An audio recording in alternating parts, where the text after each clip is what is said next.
The hydrogen fuel cell with hydrogen as the fuel has the advantages of environmental protection and short hydrogenation time, and is one of the important directions of new energy development.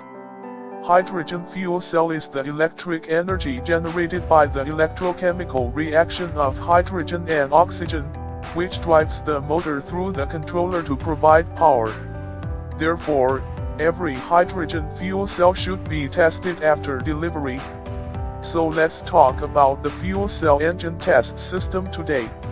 It adopts a modular structure, which can meet customer customization requirements, achieve accurate measurement and control of key parameters such as flow, temperature, pressure, etc., and can detect and evaluate key indicators such as the polarization performance, maximum power, rated power, air tightness, and cycle life of the stack.